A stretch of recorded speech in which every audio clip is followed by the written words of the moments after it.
It's easy for us to look at another country or another political party and say, enough, do better. It's a tougher conversation when the problem is in our own tent. Brian shouts. Hello, hello, hello, divine people, and welcome back to another edition of Get Woke Wednesdays. If you are a returning divine, thank you guys so much for stopping by and watching this today. And if you are new to my channel, hello, how are you, and welcome. Hola, ¿cómo estás? Y bienvenidos. So do not forget to hit that subscribe button and the bell because you will be notified every time I upload a video, which is at minimum twice a week for Get Woke Wednesdays, Today's, and Get Fierce Fridays. We work on inner beauty on Wednesdays, outer beauty on Fridays, and we get fierce on Fridays. We get woke on Wednesdays. So today I wanted to talk about the impeachment hearings again. So, I uploaded a video after the first day of the public hearings. Some crazy bombshells have gone on and some crazy things have gone on since then. And I am super compelled to follow up on it. At this juncture, all I can say, figuratively speaking, is that I am speechless. Honestly, I've been speechless for a while, but to me, it's mind-blowing that there are people now who continually support him, and it's like vehemently supporting him, doubling down on their support after these hearings have happened. It is appalling, bewildering, confounding, and mystifying to me that there are still people out there, 30% or more to be exact, that completely support the president of the United States today. That tells me that it doesn't matter what kind of facts happen or to come out. It doesn't matter what the president does. These people will never stop their support of him. So they are supporting a man above country.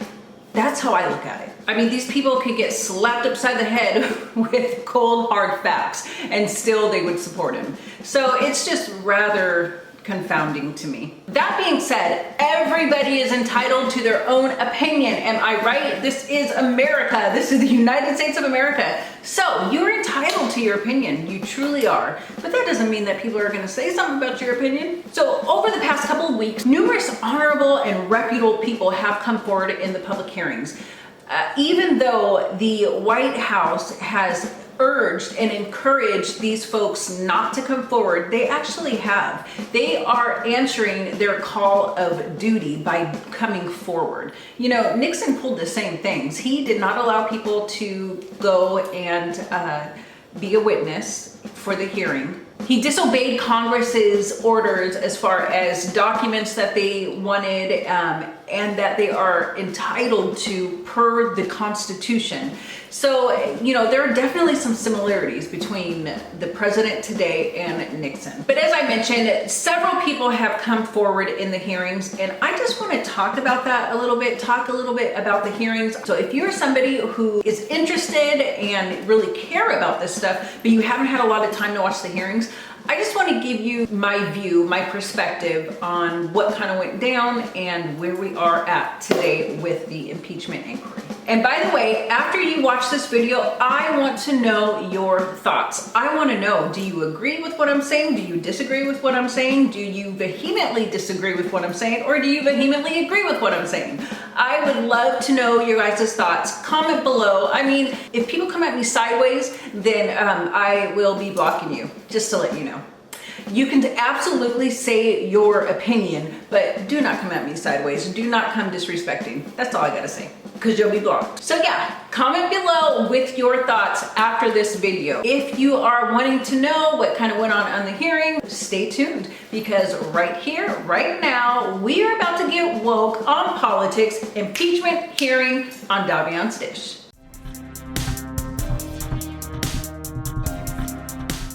So one of the people that stands out to me that actually came and testified after the first video that I put up after the first day of the hearings, and if you haven't seen it, you can click up there and you will be able to watch my opinion on the first day of the hearings.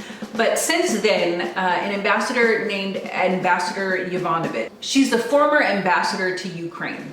Now, if you watch Fox News, you may remember earlier this year, her name was smeared all over Fox News, Rudy Giuliani, They absolutely smeared her name, smeared her reputation. They said that, you know, she's got a list for Ukrainians, a do not prosecute list. So supposedly this was a list that she had as the ambassador to Ukraine, that she's telling these people, the higher ups in Ukraine, that you cannot prosecute these people. And, you know, apparently they are supposed to be criminals or corrupt people. That was a complete 100% fabricated lie that came from the top, unfortunately. When I say the top, I mean the President of the United States. Rudy Giuliani is his personal attorney, and he absolutely speaks on his behalf. It is a well-known fact that that is what's going on. And so not only that, Donald Trump Jr., he also contributed to kind of slandering Ambassador Yovanovitch. However, it's really great because in the hearings with all of these people who testified, whether they were Republican witnesses or Democratic witnesses, and that's another thing, do not believe if Fox News is telling you that the Republicans couldn't get any witnesses and Adam Schiff didn't allow them, because that's just not true.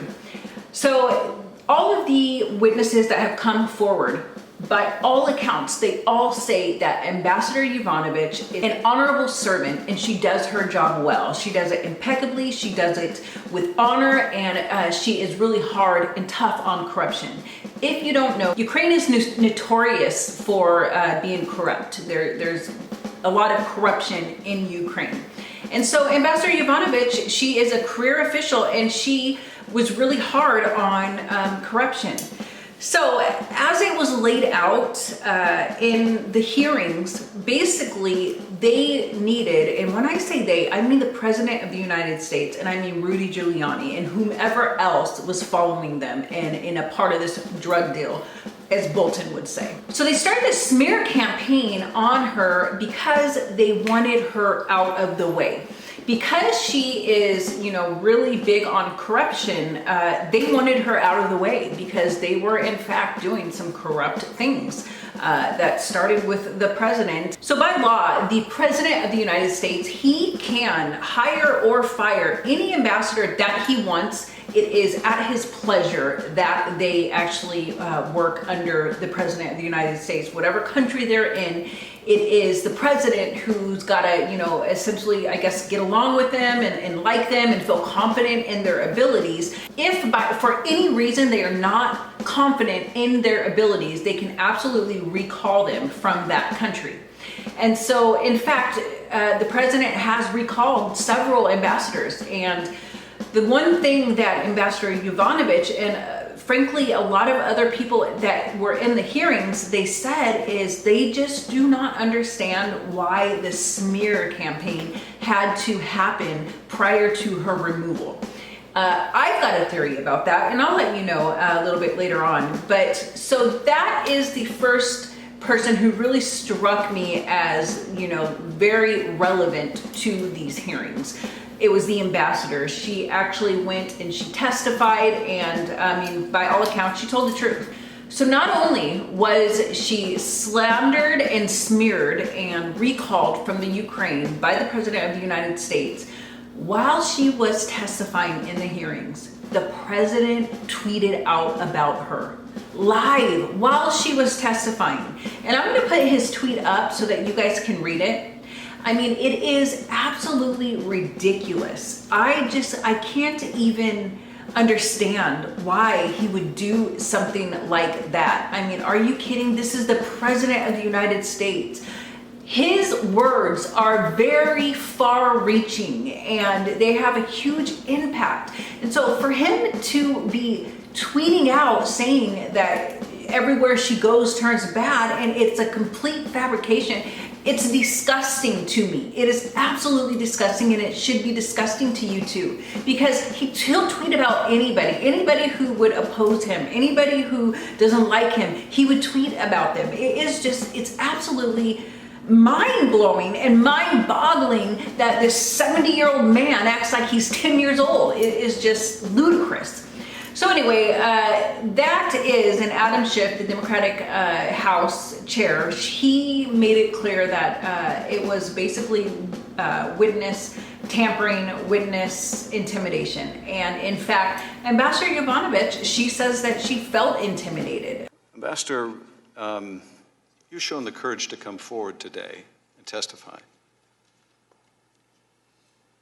Notwithstanding the fact you were urged by the White House or State Department not to, notwithstanding the fact that, as you testified earlier, the president implicitly threatened you in that call record, and now the president in real time is attacking you. What effect do you think that has on other witnesses' willingness to come forward and expose wrongdoing? Well, it's very intimidating. It's designed to intimidate, is it not? I mean, I can't speak to what the president is trying to do, but I think the effect is to be intimidating. Well, I want to let you know, Ambassador, that some of us here take witness intimidation very, very seriously. And I see why. I get it. I get it. You should be able to get it too. So anyway, that was Ambassador Yovanovitch. So another person who testified who really caught my attention and caught my eye was Ambassador Gordon Sondland. He is the ambassador to the EU. Now, he's not a career official. He's not a career politician. The way that he got that position was by actually purchasing a ticket to the president's inauguration for $1 million. Basically, that $1 million he donated to the president's campaign. And voila, he's the ambassador to the EU. I mean, that's another thing. That's a whole video in of itself, that somebody who is not a career politician can actually purchase their way into politics. It's ridiculous. So anyway, he went and he testified. I believe it was his third time testifying. And at first, he was trying to continue with the cover-up that they're all doing right now, many Republicans, and especially those closest to the president. But he decided, I mean, honestly, my theory is that he sees how the president will throw anybody and everybody under the bus if it means saving his skin. And so Ambassador Sondland, he kind of got smart, and he's like, yeah, no, I think I'm going to tell the truth because I'm not trying to go down for him. And so anyway, he came, and it was a bombshell. Here's why it was a bombshell. The president and the president's minions, they have all peddled no quid pro quo. There was no quid pro quo, and I'm sure you know what it means by now. So a quid pro quo just means that you are getting something and you're giving something. And so that's what they've been peddling. I mean, the entire Republican Party, the President of the United States, and those minions that is closest to him, no quid pro quo, no quid pro quo. Even though we know there was a quid pro quo. And said quid pro quo, the President of the United States, he held up desperately needed military aid and also a White House meeting with the President of Ukraine. So that is in fact a quid pro quo. But as I said, that's what they were peddling the entire time, especially Republicans when they would go on Fox News and whomever else, they would say that there was no quid pro quo. So Ambassador Sondland, he kind of knocked that down. I mean, he burned up that defense. So I'm gonna let you listen with your own ears, and this is how he burned up that defense by saying this. Was there a quid pro quo? As I testified previously, with regard to the requested White House call and the White House meeting, the answer is yes. Mr. Giuliani conveyed to Secretary Perry, Ambassador Volker, and others that President Trump wanted a public statement from President Zelensky committing to investigations of Burisma and the 2016 election. Mr. Giuliani expressed those requests directly to the Ukrainians, and Mr. Giuliani also expressed those requests directly to us. We all understood that these prerequisites for the White House call and the White House meeting reflected President Trump's desires and requirements. So that testimony, it's really huge. It's really huge for the Democrats, and it's, you know, a bombshell. It is just, it's crazy, because now we have somebody with firsthand knowledge saying, wait a second, yes, this is what happened. This was a quid pro quo. Really what it is bribery, but the fact that we have him now saying that it definitely does not bode well for the president. And then another person that I wanted to mention, and she actually, I believe she testified on Friday. It was either Thursday or Friday, but it is Dr. Fiona Hill. This woman is awesome. She clearly is a nonpartisan fact witness. And she clearly said that, yes, there was something wrong going on. In fact, there was a whole other channel going on.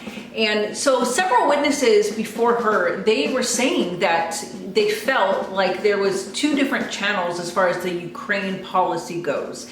They were saying that there is the official United States of America channel and the foreign policy, which aligns with the United States of America's foreign policy when it comes to Ukraine. So in other words, they are to, you know, give aid, they are to help them become a democracy because, you know, they want to be like Western civilization. They want to be a democracy. They don't want to be under Putin's thumb. So I just really liked how Fiona Hill, she went there and she took care of business. It was just so interesting. I mean, there were witnesses prior to her where the Republicans, during their questioning, they tried to discredit a Purple Heart recipient, somebody who has fought in war for this country. And they try to discredit him by basically saying that his boss, Dr. Fiona Hill, says that he has poor judgment. And so in other words, what they're trying to say is you have poor judgment. It doesn't matter what you say, et cetera, et cetera. So that's Lieutenant Colonel Vindman that I'm referring to. But anyway, Dr. Fiona Hill, she came and she kind of cleared it all up. She really specified what she meant by that. And it was not to mean that his judgment overall is not good. She was talking about a very specific instance, and it was something that did not just come up. There was a very specific point that was made, and again, these are personnel issues, and I'm sure that nobody here would like to have their private personnel issues put before a committee, but you've asked me about this. And I said that I was concerned about the way things were trending in Ukraine policy. So Colonel Vindman is a highly distinguished, decorated military officer. He came over to us from the chairman's office and the Joint Chiefs of Staff. And we were evaluating and looking at him in the context of what his future positions would be in the context of the US Army. And I was concerned that if, for example, Colonel Vindman might decide to leave the military, that perhaps he wasn't as well suited for something that would be much more political. I did not feel that he had the political antenna to deal with something that was straying into domestic politics. Not everyone is suited for that. That does not mean in any way that I was questioning his overall judgment, nor was I questioning in any way his substantive expertise. He is excellent on issues related to Ukraine, Belarus, and Moldova, on Russian defense issues. He had been in charge of the Russia campaign, thinking through at the chairman's office and in the Pentagon.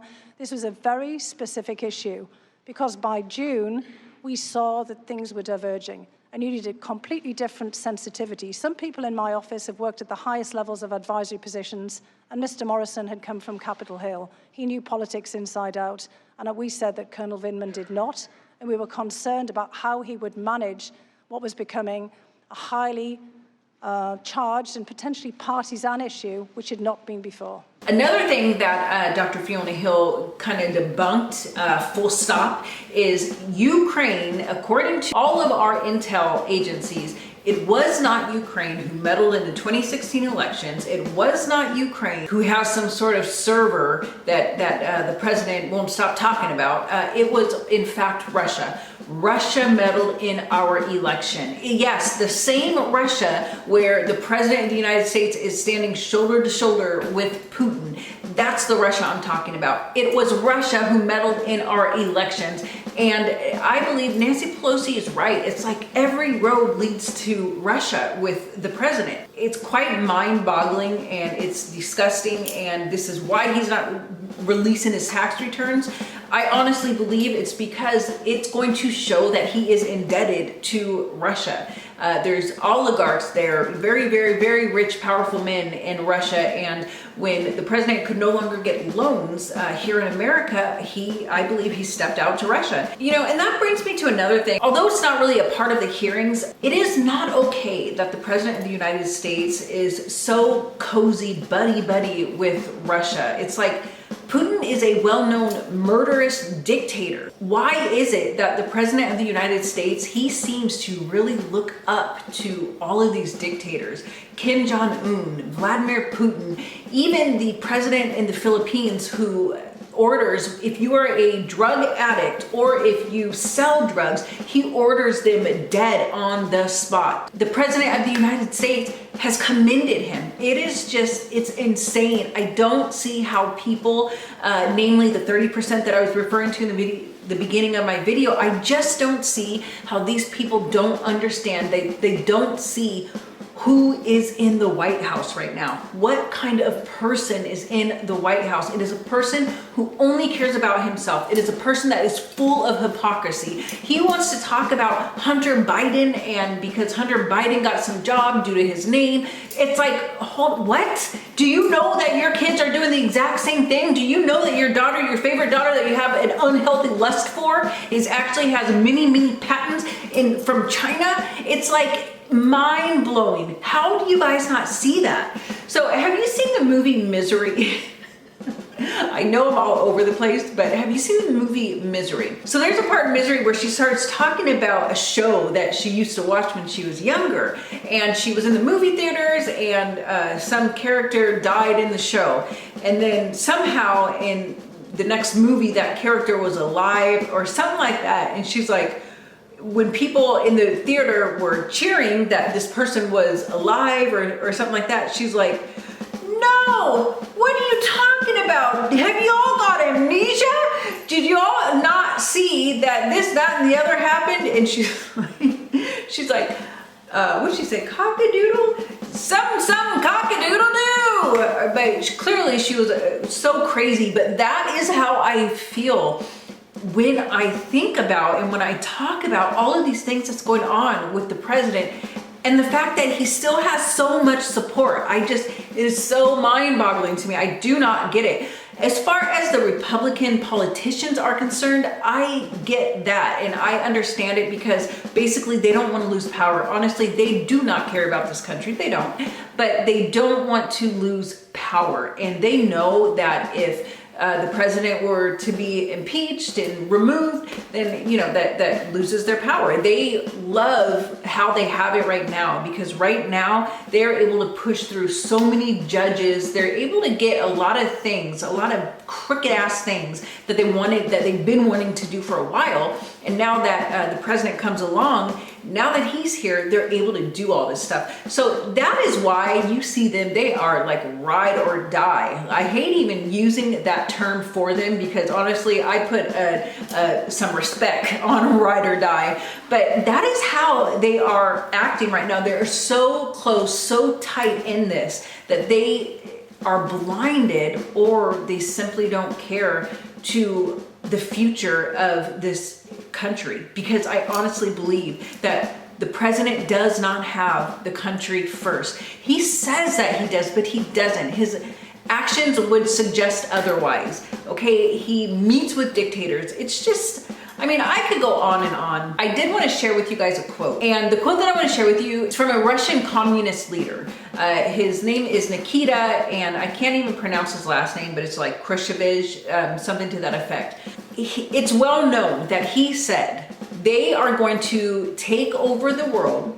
And as far as the United States is concerned, they are going to break up and take over the United States without firing a single shot. You know how they're going to do that? They say that they're not going to have to fire a single shot because they are going to destroy us from within. With how divided our country is right now, it is so divisive, it is so divided.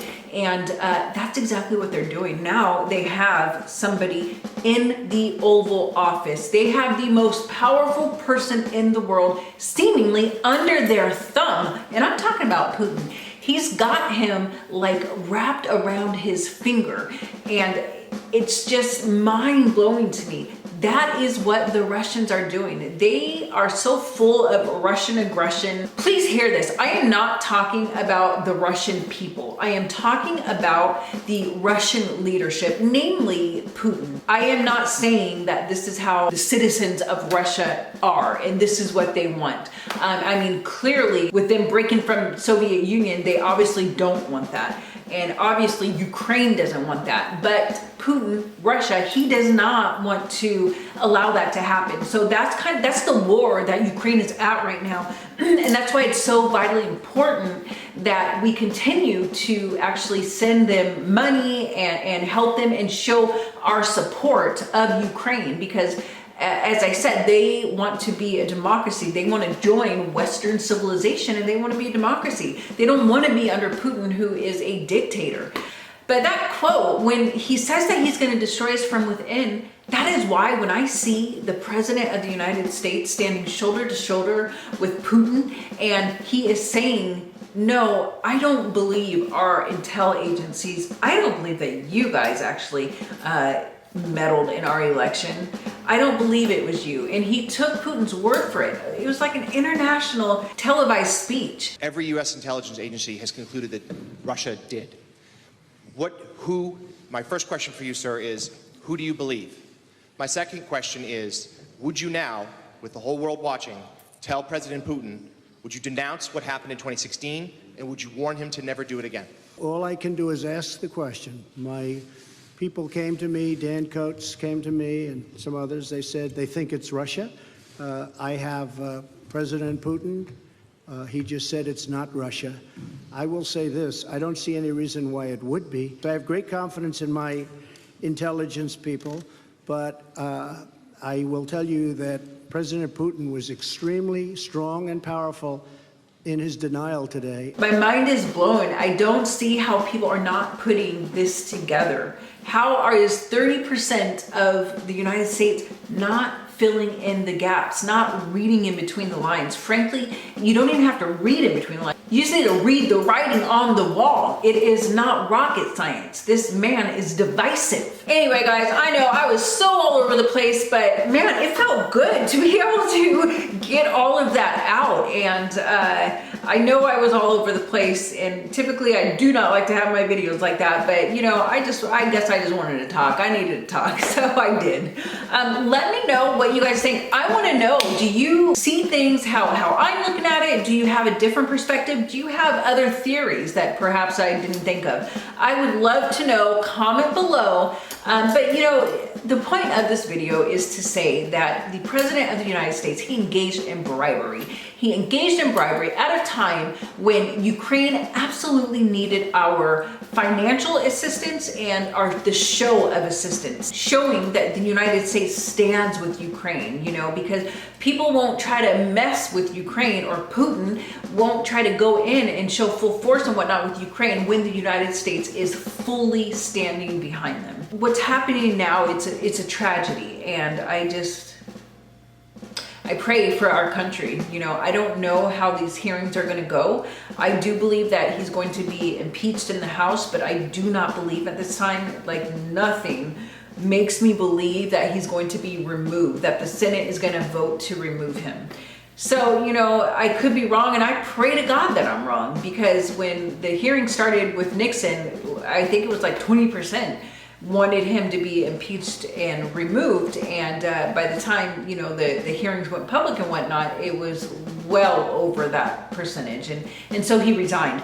I don't see the President of the United States resigning. He is, honestly, to me, he's a coward. He's a narcissist. He's a psychopath. All of the above. I honestly believe that. That's the point. He is absolutely guilty of bribing a foreign power in order to get something personal and political for himself. So you guys, next Wednesday, I am sure I will get back to the regularly scheduled programming where it's all about hope, motivation, but you know, like I said, it's called Get Woke Wednesday. I'm about to get you guys woke. Do not forget to hit that subscribe button. Also, give me a like.